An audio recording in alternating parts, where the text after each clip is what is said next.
ಸಿಗ್ತವೆ. ಜಸ್ಟ್ ನೀವು ಪ್ಲೇಲಿಸ್ಟ್ ಲಿಂಕ್ಗಳನ್ನು ಹೋಗಿ ನಿಮಗೆ ಬೆನಿಫಿಟ್ ಇರ್ತಕ್ಕಂಥ ವಿಡಿಯೋಗಳಿದ್ದಾವೆ. ಸೊ ನೆಕ್ಸ್ಟ್ ನಿಮ್ಮ ಈ ವರ್ಷದ ನೇಮಕಾತಿಗಾಗಿ ಸಹಿತ ನಾನು ಕೆಲವೊಂದು ಆಯ್ದ ಟಾಪಿಕ್ಗಳ ಮೇಲೆ ಫಿಕ್ಸ್ ಬರ್ತಕ್ಕಂಥ ವಿಡಿಯೋಗಳನ್ನೇ ಕೊಡ್ತೀನಿ. ಸೊ ಅವುಗಳನ್ನು ಕೂಡ ನೋಡಿ. ಸೊ ಆಲ್ರೆಡಿ HSTRಗೆ ಮತ್ತು PSTಗೆ ಸಂಬಂಧಪಟ್ಟಂತೆ ನಾನು ಸಿಲೆಬಸನ್ನು ಹಾಕಿದ್ದೆ ಮತ್ತು ಬೆಸ್ಟ್ ಬುಕ್ಸ್ ಫಾರ್ ರೆಫರೆನ್ಸ್ಗಳನ್ನು ಕೂಡ ಕೊಟ್ಟಿದ್ದೀನಿ. ಸೊ ಇವಾಗ GPSTR ಅವ್ರದ್ದು ಸಮಯ ಬಂತು. GPSTR ಅವ್ರಿಗೆ ನೋಡೋಣ. ಇಲ್ಲಿ ನಾನು ಡಿಸ್ಕಸ್ ಮಾಡೋದು ಕೇವಲ ಪೇಪರ್ 1. ಪೇಪರ್ 2ದಲ್ಲಿ ನಿಮ್ಮ ನೇಮಕಾತಿಗೆ ವಿಷಯಕ್ಕೆ ಇರ್ತದೆ. ಥರ್ಡ್ ಪೇಪರ್ ಕನ್ನಡ ಇರ್ತದೆ. ಸೊ ಯಾವಾಗ ಯಾವೆಲ್ಲ ಹುದ್ದೆಗಳ ಆಯ್ಕೆ ಇದೆಯಲ್ಲ ಆವಾಗ ನಾನು ಅದನ್ನು ಏನು ಮಾಡ್ತೀನಿ, ನಾನು ಸ್ಪೆಸಿಫಿಕ್ ಪೇಪರನ್ನು ಕೊಡ್ತೀನಿ. ಇಲ್ಲದ್ರೆ ನೆಕ್ಸ್ಟ್ ಕೂಡ ಕೊಡಲಿಕ್ಕೆ ಪ್ರಯತ್ನ ಪಡ್ತೀನಿ. ಇವಾಗ ಫಸ್ಟ್ ಪೇಪರಲ್ಲಿ ಎಲ್ಲರೂ ಕೂಡ ಪ್ರಿಪ್ರೇಷನ್ ಆಗ್ತಕ್ಕಂಥದ್ದು 150 ಮಾರ್ಕ್ಸಿಗೆ CET ಬರೀಬೇಕು. ಫಸ್ಟ್ ಪೇಪರು OMR ಇರ್ತದೆ, ಮಲ್ಟಿಪಲ್ ಚಾಯ್ಸ್ ಕ್ವಶನ್ಸ್. ಸೊ ಒಟ್ಟು ಎಷ್ಟು ವಿಷಯಗಳನ್ನು ಕವರ್ ಮಾಡಿದ್ದಾರೆ ಅಂತ ನೋಡ್ಕೊಡ್ರಿ. General Kannada, general English, GK, psychology, next health and value education, computer. ಇಷ್ಟು ಏನು ಮಾಡಿದ್ದಾರೆ, ಟೋಟಲಿ 6 ವಿಷಯಗಳನ್ನು ಅವ್ರು ಏನು ಮಾಡಿದ್ದಾರೆ, ಕವರ್ಗಳನ್ನು ಮಾಡಿದ್ದಾರೆ. ವಿಶೇಷವಾಗಿರ್ತಕ್ಕಂಥ ಇಷ್ಟು ನೀವು ನೋಡಿಕೊಂಡ್ರೆ ಇವಾಗ ಪ್ರತಿ ವಿಷಯದಲ್ಲಿ ಏನೆಲ್ಲ ಇದೆ ವಿಷಯಾಂಶಗಳನ್ನು ಸ್ವಲ್ಪ ಮೇನ್ಲಿ ಫೋಕಸ್ ಮಾಡಿಕೊಂಡು ನಿಮಗೆ ಬುಕ್ಸ್ಗಳ ಬಗ್ಗೆ ನಾನು ಹೇಳ್ತಾ ಹೋಗ್ತೀನಿ. ಕನ್ನಡಕ್ಕೆ ಬಂದಾಗ ನೀವೇನು ಮಾಡಬೇಕಂತಂದರೆ 5ರಿಂದ 12ನೇ ತರಗತಿಯವರೆಗೆ ಇರ್ತಕ್ಕಂಥ ಸೊ ಪ್ರೈಮರಿ, ಹೈಸ್ಕೂಲ್ ಮತ್ತು PUCಗೆ ಸಂಬಂಧಪಟ್ಟಂತೆ ಕನ್ನಡದಲ್ಲಿರ್ತಕ್ಕಂಥ ಎಲ್ಲ ಒಂದು ಕವಿಗಳ, ಲೇಖಕರ ಪರಿಚಯ, ಪಾಠದ ಹಿಂದುಗಡೆ ಇರ್ತಕ್ಕಂಥ ಪದಗಳ ಅರ್ಥ, ವ್ಯಾಕರಣದ ಕಂಟೆಂಟ್ಗಳನ್ನು ಓದಿದರೆ ಕನ್ನಡದಲ್ಲಿ ನೀವೇನು ಮಾಡ್ಬೋದು, ಮ್ಯಾಕ್ಸಿಮಮ್ ಸ್ಕೋರ್ಗಳನ್ನು ಮಾಡ್ಬೋದು. ಅಷ್ಟೇ ಅಲ್ಲದೆ ಇವೆಲ್ಲ ಬಹಳ ಈಸಿಯಾಗಿರ್ತಕ್ಕಂಥದ್ದಿದೆ. ವರ್ಣಮಾಲೆ, ಗುಣಿತಾಕ್ಷರ, ನಾಮಪದ, ಕ್ರಿಯಾಪದ, ಲಿಂಗ, ವಚನ, ವಿಭಕ್ತಿ ಪ್ರತ್ಯಯ, ಸಂಧಿ, ಸಮಾಸ, ಲೇಖನ ಚಿಹ್ನೆ, ವಾಕ್ಯ, ಅವ್ಯಯ, ಪದಗಳ ಅರ್ಥ, ಸಮಾನಾರ್ಥ, ನಾನಾರ್ಥ, ವಿರುದ್ಧಾರ್ಥಗಳ ಇದ್ದಾವೆ. ಇನ್ನು ಅಲಂಕಾರ ಇರ್ತದೆ. ಸೊ ಮೇನ್ ನೀವೇನು ಮಾಡಬೇಕಂದ್ರೆ ಸ್ವಲ್ಪ ಇದು ಹಳಗನ್ನಡ ಮತ್ತು ಹೊಸಗನ್ನಡ ಸಾಹಿತ್ಯ ಚರಿತ್ರೆ ಇದೆಯಲ್ಲ, ಕವಿ, ಕಾಲ, ಸ್ಥಳ, ಪ್ರಶಸ್ತಿಗಳು, ಅದು ಸ್ವಲ್ಪ ನಿಮಗೆ ಡಿಫಿಕಲ್ಟ್ ಅನ್ನಿಸ್ತದೆ. ಸೊ ಬಟ್ ನೀವೆಲ್ಲ ಕೂಡ ಅದನ್ನು ಏನು ಮಾಡ್ಬೋದು, ಮ್ಯಾನೇಜನ್ನು ಮಾಡ್ಬೋದು. ಸೊ ಹೇಳಿದ್ದೀನಿ, ಫಸ್ಟ್ ಆಫ್ ಆಲ್ ನೀವು 5 to 12 ಪುಸ್ತಕಗಳನ್ನು ಓದ್ಕೊಡ್ರಿ. ಒಂದು ರಂಶ್ರೀ ಮುಗುಳಿ ಅವರ ಒಂದು ಕನ್ನಡ ಸಾಹಿತ್ಯ ಚರಿತ್ರೆ ಬರ್ತದೆ, ಡೀಟೇಲ್ ಆಗಿರ್ತಕ್ಕಂಥ ಓದ್ಬೋದು. ಮತ್ತು ವ್ಯಾಕರಣಕ್ಕೆ ನೋಡೋದಾದರೆ ಕನ್ನಡ ಮಾಧ್ಯಮ ವ್ಯಾಕರಣಗಳನ್ನು ಓದಿ. ಸಜೆಷನ್ ಮಾಡೋದಂದರೆ ಅಥೆಂಟಿಕ್ ಆಗಿರ್ತಕ್ಕಂಥ ಪುಸ್ತಕಗಳನ್ನು ಓದಿ. ಯಾವುದೇ ಗೈಡ್ಗಳಾಗಿರ್ಬೋದು, ಆಮೇಲೆ ಯಾವುದೇ ಒಂದು ಗೂಗಲ್ದಲ್ಲಿರ್ತಕ್ಕಂಥ ಕ್ವಿಜ್ಜಸ್ಗಳನ್ನು ಅಟೆಂಡ್ ಮಾಡಿ ಅದೇ ಉತ್ತರ ಸರಿ ಅಂತ ಹೇಳಲಿಕ್ಕೆ ಬರೋದಿಲ್ಲ. ಯಾಕಂದರೆ ನಾಳೆ ಉತ್ತರಗಳನ್ನು, ಅಬ್ಜೆಕ್ಷನ್ಸ್ಗಳನ್ನು ನೀವು ಫೈಲ್ ಮಾಡಬೇಕಾದ್ರೆ ನಿಮಗೆ ಖಂಡಿತವಾಗಿರ್ತಕ್ಕಂಥ ಇದೇ ಒಂದು ಅಥೆಂಟಿಕ್ ಬುಕ್ಸ್ ಮಟೀರಿಯಲ್ಸ್ಗಳನ್ನೇ ಕೇಳ್ತಾರೆ. ಕನ್ನಡ ಮುಗೀತು, ಇನ್ನು ಇಂಗ್ಲೀಷ್ಗೆ ಹೋಗೋಣ.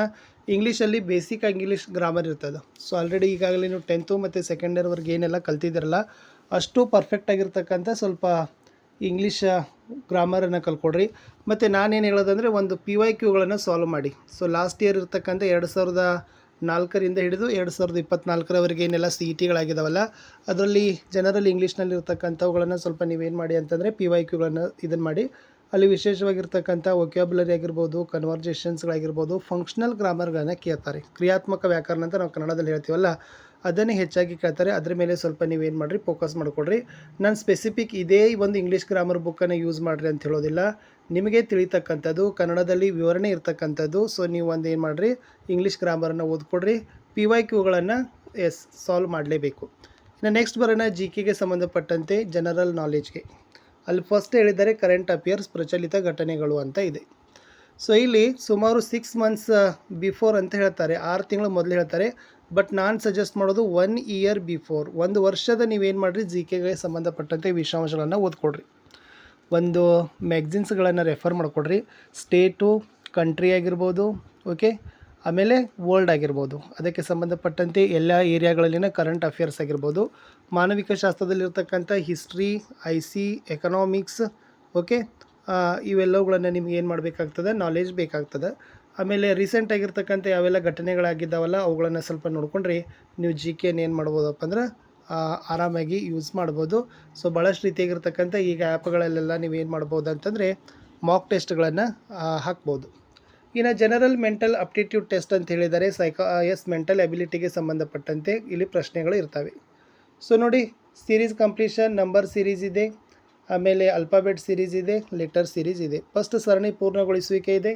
ಆಮೇಲೆ ಅವ್ರು ಕೇಳಿರ್ತಕ್ಕಂಥದ್ದು ಕೋಡಿಂಗ್ ಮತ್ತು ಡಿಕೋಡಿಂಗ್ ಇದೆ, ಬ್ಲಡ್ ರಿಲೇಷನ್ಸ್ ಇದ್ದಾವೆ.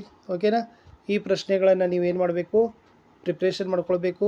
ಲಾಜಿಕಲ್ ವೆನ್ ಡಯಾಗ್ರಾಮ್ಸ್ಗಳಿದ್ದಾವೆ, ಮ್ಯಾಥಮೆಟಿಕಲ್ ಆಪ್ರೇಷನ್ಸ್ ಇದ್ದಾವೆ, ಆಮೇಲೆ ಸ್ಪೇಟಿಯಲ್ ವಿಜುವಲೈಸೇಷನ್ ಅಂದರೆ ಸಾದೃಶ್ಯೀಕರಣದ ಬಗ್ಗೆ ಇರತಕ್ಕಂಥ ಪ್ರಶ್ನೆಗಳಂತ ಹೇಳ್ತಾರೆ. ಆಮೇಲೆ ಇಲ್ಲಿ ಮುಖ್ಯವಾಗಿರ್ತಕ್ಕಂಥ ಜಿಯೋಮೆಟ್ರಿಕಲ್ ಫಿಗರ್ಸ್ ಬಗ್ಗೆ ಇರತಕ್ಕಂಥದ್ದು. ಚೆನ್ನಾಗಿ ಮೆಂಟಲ್ ಎಬಿಲಿಟಿಗಳನ್ನು ಕಲ್ಕೊಡ್ರಿ. ಮೆಂಟಲ್ ಎಬಿಲಿಟಿ ಅಂದರೆ ಟ್ರಿಕ್ಸ್ ಮೇಲೆ ಇರ್ತಕ್ಕಂಥದ್ದು. ಒಂದು ಯಾವುದಾದ್ರೂ ನಿಮಗೆ ಚೆನ್ನಾಗಿರ್ತಕ್ಕಂಥ ಬುಕ್ಸ್ ನಾನು ಸಜೆಸ್ಟ್ ಮಾಡೋದು ಇಂಗ್ಲೀಷ್ ಮೀಡಿಯಮ್ ಬುಕ್ಸ್ಗಳನ್ನೇ ಓದ್ಕೊಡ್ರಿ. ಯಾಕಂದರೆ ಈ ಇಂಗ್ಲೀಷ್ ಮೀಡಿಯಮ್ಸ್ ಬುಕ್ಸ್ಗಳನ್ನು ಓದೋದ್ರಿಂದ ನಿಮಗೆ ಅಥೆಂಟಿಕ್ ಸಿಗ್ತದೆ ಮತ್ತು ಭಾಳ ಚೆನ್ನಾಗಿರ್ತಕ್ಕಂಥ ಮ್ಯಾಟ್ರ್ಗಳನ್ನು ಕೊಟ್ಟಿರ್ತಾರೆ. ನಮ್ಮ ಕನ್ನಡ ಗೈಡ್ಗಳಿಗಿಂತ ನೀವು ಇಂಗ್ಲೀಷ್ ಮೀಡಿಯಮ್ಗಳನ್ನು ನೋಡಿದರೆ ಸ್ವಲ್ಪ ಕಷ್ಟ ಆಗ್ಬೋದು, ಬಟ್ ನಿಮ್ಗೆ ಏನಾಗಿರ್ತದೆ ಅಂದರೆ ಫಿಕ್ಸ್ ಆಗಿರ್ತಕ್ಕಂಥ ಒಂದು ಕಂಟೆಂಟ್ ಸಿಗ್ತದೆ. 10-12 ಬುಕ್ಸ್ಗಳನ್ನು ಓದೋದು ನಿಮ್ಗೆ ಏನಾಗ್ತದೆ, ಸಮಯದ ಉಳಿತಾಯ ಆಗ್ತದೆ. ಇನ್ನು ಭಾಳಷ್ಟು ಈ ಕಡೆ ನೀವೆಲ್ಲ ಟಿ ನೋಡಿದ್ದೀರಿ, ಸೈಕಾಲಜಿ ಭಾಳ ಟಫ್ ಮಾಡ್ತಾ ಬಂದಿದ್ದಾರೆ. ಸೊ ನಾನು ನಿಮ್ಗೆ ಹೇಳೋದು ಬಿ ಎಡ್ದಲ್ಲಿ ನೀವೆಲ್ಲ ಕಲ್ತಿದ್ದೀರಿ ಅಥವಾ ಡಿ ಎಡ್ಡಲ್ಲಿ ಕಲ್ತಿದ್ದೀರಿ. ಸೊ ಡಿ ಎಡ್ ಮತ್ತು ಬಿ ಎಡ್ದಲ್ಲಿ ಇರ್ತಕ್ಕಂಥ ಸೈಕಾಲಜಿ ಬುಕ್ಸನ್ನು ಪರ್ಫೆಕ್ಟಾಗಿ ಮಾಡ್ಕೊಡ್ರಿ. ಸ್ವಲ್ಪ ಅಪ್ಲೈಡಲ್ಲಿ ಥೆರಾಟಿಕಲ್ ಆಗಿರ್ತಕ್ಕಂಥ ನಾಲೆಜನ್ನು ತೊಗೊಳ್ಬೇಕಾಗ್ತದೆ. ಇಲ್ಲಿ ಇಷ್ಟೆಲ್ಲ ಸೈಕಾಲಜಿ ಬುಕ್ಸ್ಗಳಿಗೆ ಇರ್ತಕ್ಕಂಥ ನಾನು ನಿಮಗೆ ರೆಕಮೆಂಡ್ ಮಾಡ್ತಕ್ಕಂಥದ್ದು 1-2 ಬುಕ್ಸ್ಗಳು ಮಾತ್ರ. ಸೊ ಯಾವುದಪ್ಪ ಅಂದರೆ ನನಗೆ ಇಷ್ಟ ಆಗಿರ್ತಕ್ಕಂಥದ್ದು ಮತ್ತು ಈಸಿಯಾಗಿರ್ತಕ್ಕಂಥದ್ದು, ಸ್ಕೋರ್ ಆಗಬೇಕು, ಅಲ್ಲಿಂದ ಪ್ರಶ್ನೆಗಳು ಬರಬೇಕು, ಅಪಾಯಿಂಟ್ಮೆಂಟ್ ಆಗಬೇಕು.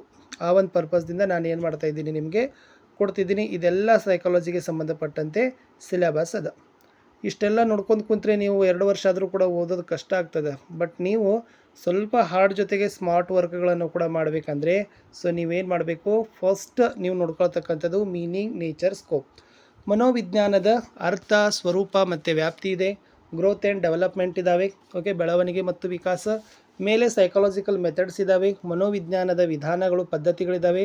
ಚೈಲ್ಡ್ಹುಡ್, ಬಾಲ್ಯ ವ್ಯವಸ್ಥೆ, ಅಡೋಲೆಸೆನ್ಸ್, ತಾರುಣ್ಯಾವಸ್ಥೆ ಇದೆ. ಲರ್ನಿಂಗ್, ಕಲಿಕೆ ಇದೆ. ಥಿಯರೀಸ್ ಆಫ್ ಲರ್ನಿಂಗ್, ಕಲಿಕೆಯ ಸಿದ್ಧಾಂತಗಳ ಮೇಲೆ ಪ್ರಶ್ನೆಗಳು ನಿಮಗೆ ಬರ್ತವೆ. ಜೊತೆಗೆ ಇರ್ತಕ್ಕಂಥದ್ದು ಏನಿದೆಪ್ಪ ಅಂತಂದರೆ ಈ ಥಿಯರೀಸ್ ಆಫ್ ಲರ್ನಿಂಗ್ ಮೇಲೆ ನೋಡಿದರೆ ಲರ್ನಿಂಗ್ ಡಿಫ್ರೆನ್ಸಸ್ ಬಗ್ಗೆ ಬರ್ತದೆ. ಓಕೆ, ಇಂಡಿವಿಜುವಲ್ ಡಿಫ್ರೆನ್ಸಸ್ ಅಂತ ಕರಿತೀವಿ.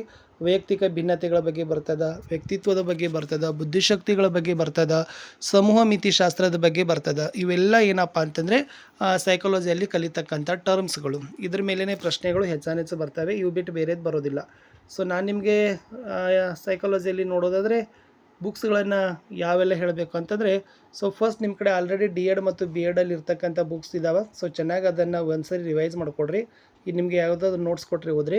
1-2 ಬುಕ್ಸ್ ಹೇಳ್ತೀನಿ. ಒಂದು ಕೊಂಗ್ವಾಡು, ಇನ್ನೊಂದು ವಾಮದೇವಪ್ಪ ಅವ್ರದ್ದು. ಸೊ ಕೊಂಗ್ವಾಡು ಮತ್ತು ವಾಮದೇವಪ್ಪರ ಬಗ್ಗೆ ಡೀಟೇಲ್ ಆಗಿರ್ತಕ್ಕಂಥ ನಿಮಗೆ ಡಿಸ್ಕ್ರಿಪ್ಟಿವ್ ಮಾಹಿತಿ ಸಿಗ್ತದೆ. ಸೊ ವಿಶೇಷವಾಗಿ ಇಂಗ್ಲೀಷ್ ಮೀಡಿಯಮ್ ಬುಕ್ಸ್ ಸಿಕ್ಕರು ಓದ್ಕೊಡ್ರಿ. CTET ಆಗಿರ್ಬೋದು, ಅವುಗಳನ್ನೆಲ್ಲ PYQಗಳು ಇರ್ತಾವಲ್ಲ, ಅವುಗಳನ್ನು ಸಾಲ್ವ್ ಮಾಡಿರಿ, ಖಂಡಿತವಾಗಿ ಕೆಲಸ ಆಗ್ತದೆ. ಇನ್ನು ಮುಂದಿನ ಭಾಗ ನೋಡೋದಾದರೆ ವ್ಯಾಲ್ಯೂ ಆ್ಯಂಡ್ ಹೆಲ್ತ್ ಎಜುಕೇಷನ್ ಅಂತ ಕರೀತಾರೆ. ಮೌಲ್ಯ ಮತ್ತು ಆರೋಗ್ಯ ಶಿಕ್ಷಣ. ಇಲ್ಲಿ ಆರೋಗ್ಯ ಶಿಕ್ಷಣದಲ್ಲಿ ಆಲ್ರೆಡಿ ನಮ್ಮ ಪ್ರೈಮರಿ ಮತ್ತು ಹೈಸ್ಕೂಲ್ಗೆ 5ರಿಂದ 10ನೇ ತರಗತಿಗೆ PE ಬುಕ್ಸ್ ಇದಾವೆ. ಅಂದರೆ ದೈಹಿಕ ಶಿಕ್ಷಣ ಮತ್ತು ಆರೋಗ್ಯ ಶಿಕ್ಷಣದ ಮೇಲೆ ಪುಸ್ತಕಗಳನ್ನು ಕೊಡ್ತಾ ಇದ್ದಾರೆ. ಅದರಲ್ಲಿ ನೀವು ಆರೋಗ್ಯ ಶಿಕ್ಷಣ ಮ್ಯಾಟ್ರನ್ನು ಎಲ್ಲ ಕವರ್ ಮಾಡ್ಬೋದು. ಅಥೆಂಟಿಕ್ ಆಗಿರ್ತಕ್ಕಂಥ ಮ್ಯಾಟ್ರ್ ಸಿಗ್ತದೆ, ನೋ ಪ್ರಾಬ್ಲಮ್. ಬಟ್ ನಿಮಗೆ ವ್ಯಾಲ್ಯೂ ಎಜುಕೇಷನ್ಗೆ ಬಂದಾಗ ನೀವು ಸ್ವಲ್ಪ ಏನು ಮಾಡಬೇಕಾಗ್ತದೆ, ನಿಮ್ಮ ಬಿ ಎಡ್ದಲ್ಲಿರ್ತಕ್ಕಂಥ ಏನು ಬುಕ್ಸ್ಗಳಿರ್ತಾವಲ್ಲ ಅದನ್ನು ಸ್ವಲ್ಪ ರೆಫರ್ ಮಾಡಬೇಕು. ಅಥವಾ ಬೇರೆ ಎಲ್ಲಾದರೂ ಕೂಡ ಚೆನ್ನಾಗಿರ್ತಕ್ಕಂಥ ಒಂದು ನೋಟ್ಸ್ ಸಿಕ್ಕಿದ್ರು ಕೂಡ ನೀವೇನು ಮಾಡಿರಿ, ಇದನ್ನು ನೋಡ್ಕೊಳ್ಳಿಕ್ಕೆ ಪ್ರಯತ್ನವನ್ನು ಪಡ್ರಿ, ವ್ಯಾಲ್ಯೂ ಎಜುಕೇಷನನ್ನು. ಇನ್ನು ನೆಕ್ಸ್ಟ್ ಹೋಗೋಣ, ಗಣಕಯಂತ್ರ ಪ್ರಬುದ್ಧತೆ. ಸೊ ನನಗನ್ನಿಸ್ತದ ಇಲ್ಲಿ ಅರಿಹಂತ್ ಅವ್ರದ್ದು ಒಂದು ಬುಕ್ ಬರ್ತದೆ. ಅರಿಹಂತ್ ಅವ್ರದ್ದು ಕಂಪ್ಯೂಟರ್ ಅವೇರ್ನೆಸ್ ಅಂತಕ್ಕಂಥದ್ದು ಒಂದು ಬುಕ್ ಬರ್ತದೆ, ತುಂಬ ಚೆನ್ನಾಗಿರ್ತಕ್ಕಂಥದ್ದು ಅದ. ಸೊ ಅರಿಹಂತ್ ಅವ್ರ ಬುಕ್ಸ್ಗಳನ್ನು ನೀವು ರೆಫರ್ ಮಾಡ್ಕೊಳ್ಬೋದು. ಅಥವಾ ಪ್ರತಿಯೋಗಿತಾ ಸಾಹಿತ್ಯ, ಪ್ರತಿಯೋಗಿತಾ ದರ್ಪಣಗಳ ಮೇಲೆ ಬರ್ತದೆ. ಮತ್ತು ಬೇಸಿಕ್ ಆಗಿರ್ತಕ್ಕಂಥ ಇದು ಕಂಪ್ಯೂಟರ್ ಬಗ್ಗೆ ಇರ್ತದೆ. ಸ್ವಲ್ಪ ನೀವು ಅಬ್ರಿವೇಷನ್ಸು, ಅಂಕಿ ಸಂಖ್ಯೆಗಳನ್ನು, ಹಾರ್ಡ್ವೇರ್ ಸಾಫ್ಟ್ವೇರ್ಗಳನ್ನು, ನುಡಿ ಬಗ್ಗೆ ನೀವೇನು ಮಾಡಬೇಕಾಗ್ತದೆ, ನಾಲೆಜ್ಗಳನ್ನು ಪಡಿಬೇಕಾಗ್ತದೆ. ನೋಡಿರಿ, ಗಣಕಯಂತ್ರದ ಪ್ರಸ್ತಾವನೆ ಅದ, ಆಪರೇಟಿಂಗ್ ಸಿಸ್ಟಮ್ಸ್ಗಳ ಬಗ್ಗೆ ಇದೆ. ಅಲ್ಲಿ ನಿಮಗೆ ಮೇನ್ಲಿ ಕೇಳೋದು ಏನಪ್ಪ ಅಂತಂದರೆ ಒಂದು ಯಾವುದು ಹಾರ್ಡ್ವೇರ್ಗಳನ್ನು ಕೇಳ್ತಾರೆ. ಇನ್ನೊಂದು ಏನು ಕೇಳ್ತಾರಪ್ಪ ಅಂತಂದರೆ ಸಾಫ್ಟ್ವೇರ್ಗಳ ಬಗ್ಗೆ ಕೇಳ್ತಾರೆ. ಓಕೆ, ಯಂತ್ರಾಂಶ ಮತ್ತು ತಂತ್ರಾಂಶ ಅಂತ ನಾವು ಕನ್ನಡದಲ್ಲಿ ಹೇಳ್ತೀವಿ. ಆಮೇಲೆ ನೆಕ್ಸ್ಟ್ ಏನಿರ್ತಕ್ಕಂಥದ್ದು ಇಲ್ಲಿ ಸಾಫ್ಟ್ವೇರ್ಗಳ ಬಗ್ಗೆ ಇರ್ತಕ್ಕಂಥ ಪ್ರಶ್ನೆಗಳಿದ್ದಾವೆ. ಇಂಟರ್ನೆಟ್ ಅಪ್ಲಿಕೇಶನ್ಸ್ ಇದ್ದಾವೆ. ಓಕೆನಾ, ಇಮೇಲ್ಗಳ ಬಗ್ಗೆ ಇರ್ತಕ್ಕಂಥದ್ದು, ನೆಟ್ಗಳ ಬಗ್ಗೆ ಇರ್ತಕ್ಕಂಥದ್ದು, ನುಡಿ ಬಗ್ಗೆ ಆಲ್ರೆಡಿ ನಾನು ಏನು ಮಾಡಿದ್ದೀನಿ, ನಿಮಗೆ ಡಿಸ್ಕಷನನ್ನು ಮಾಡಿದ್ದೀನಿ. ನುಡಿ ಮೇಲೆ ಸಹಿತ ಪ್ರಶ್ನೆಗಳು ಬರ್ತಾವೆ. ಇನ್ನು ಕಂಪ್ಯೂಟರ್ಗೆ ನಿಮಗೆ ಯಾವುದೂ ಬುಕ್ಸ್ ಸಿಗಲಿಲ್ಲ ಅಂದ್ರೆ ನಮ್ಮ 8th 9th 10th ಏನಾಗಿತ್ತಪ್ಪ ಅಂದ್ರೆ ಮಾಹಿತಿ ಸಿಂಧುದಲ್ಲಿ ಕಂಪ್ಯೂಟರ್ ಬುಕ್ಸ್ಗಳು ಸಿಕ್ಕಿತ್ತು. ಓಕೆ, ಈ ಮಾಹಿತಿ ಸಿಂಧುಗಳಿರ್ತಕ್ಕಂಥ ಕಂಪ್ಯೂಟರ್ ಬುಕ್ಸ್ ಯಾರಾದರೂ ವಿದ್ಯಾರ್ಥಿಗಳ ಕಡೆ ಇದ್ದರೆ ಕಲೆಕ್ಟ್ ಮಾಡಿಕೊಡ್ರಿ. ಭಾಳ ಚೆನ್ನಾಗಿರ್ತಕ್ಕಂಥ ಕನ್ನಡ ಮೀಡಿಯಮ್ ಬುಕ್ಸ್ಗಳಿದ್ದಾವೆ. ಅವುಗಳಿಂದಲೇ ನೀವು ಪ್ರಶ್ನೆಗಳನ್ನು ನೀವೇನು ಮಾಡ್ತಾರಪ್ಪ ಅಂತಂದರೆ ಪಡ್ಕೊಳ್ತೀರಿ. ಅಷ್ಟು ಈಸಿಯಾಗಿರ್ತಕ್ಕಂಥ ಬುಕ್ಸ್ ಇದ್ದಾವೆ. ಆಲ್ರೆಡಿ ಇಲ್ಲಿ ಅವ್ರು ಕೊಟ್ಟಿದ್ದಾರೆ ನೋಡಿ, ನಾನು ಆಲ್ರೆಡಿ ನಿಮಗೆ ಹೇಳಿರ್ತಕ್ಕಂಥದ್ದು ಇದೆ. ಹೆಲೋ ಕಂಪ್ಯೂಟರ್ ಜಿ ಮಾಹಿತಿ ಸಿಂಧು ಅಂತ ಒಂದು ಅವ್ರು ಏನು ಮಾಡಿದ್ದಾರೆ ಕೊಟ್ಟಿದ್ದಾರೆ. ಆಮೇಲೆ ಈ CS ಕಂಪ್ಯೂಟರ್ ಸೈನ್ಸ್ಗೆ ಸಂಬಂಧಪಟ್ಟಂತೆ ಫಸ್ಟ್ PUC ಮತ್ತು ಸೆಕೆಂಡ್ PUCಯನ್ನು ರೆಫರ್ ಮಾಡಿ ಅಂತ ಹೇಳಿದ್ದಾರೆ. ಸೊ ಅದನ್ನು ಕೂಡ ಸಿಕ್ಕಿದರೆ ತಾವೇನು ಮಾಡ್ಬೋದಪ್ಪ ಅಂತಂದರೆ ಓದ್ಬೋದು. ಆಮೇಲೆ ಟಾಟಾ ಮೆಗ್ರಿಲ್ ಅವ್ರದ್ದು ಒಂದು ಪುಸ್ತಕ ಬರ್ತದಲ್ಲ, ಕಂಪ್ಯೂಟರ್ ಸೈನ್ಸ್ ಫಂಡಮೆಂಟಲ್ಸ್, ಅಲ್ಲಿಂದನೂ ಕೂಡ ನೀವೇನು ಮಾಡ್ಬೋದು, ಅಂಕಗಳನ್ನು ತೆಗೆದುಕೊಳ್ಬೋದು. ಇಷ್ಟು ಏನಾಗಿತ್ತು ಅಂತಂದರೆ ನೇಮಕಾತಿಯಲ್ಲಿರ್ತಕ್ಕಂಥ ಫಸ್ಟ್ ಪೇಪರ್ GPSTRಗಿರ್ತಕ್ಕಂಥ ಫಸ್ಟ್ ಪೇಪರಲ್ಲಿರ್ತಕ್ಕಂಥ ನಾನು ಸಿಲೆಬಸನ್ನು ಕೊಟ್ಟಿದ್ದೀನಿ, ಜೊತೆಗೆ ಬುಕ್ಸ್ಗಳನ್ನು ಸಹಿತ ಹೇಳಿದ್ದೀನಿ. ಭಾಳಷ್ಟು ವಿಡಿಯೋಗಳನ್ನು ನೆಕ್ಸ್ಟ್ ನಾನು ಫ್ಯೂಚರಲ್ಲಿ ಮಾಡ್ತೀನಿ. ನನ್ನ ಜೊತೆ ಕಾಂಟ್ಯಾಕ್ಟ್ ಆಗಿರಿ, ಖಂಡಿತವಾಗಿ ನಿಮಗೆ ಹೆಲ್ಪ್ ಮಾಡ್ತೀನಿ ಅಂತ ಹೇಳ್ತಾ ನಾನು ಸಿಗ್ತೀನಿ ಹೊಸ ವಿಡಿಯೋದಲ್ಲಿ. ಇಲ್ಲಿಯವರೆಗೆ ವಿಡಿಯೋ ವೀಕ್ಷಿಸಿದ್ದಕ್ಕಾಗಿ ಧನ್ಯವಾದಗಳು. Good luck.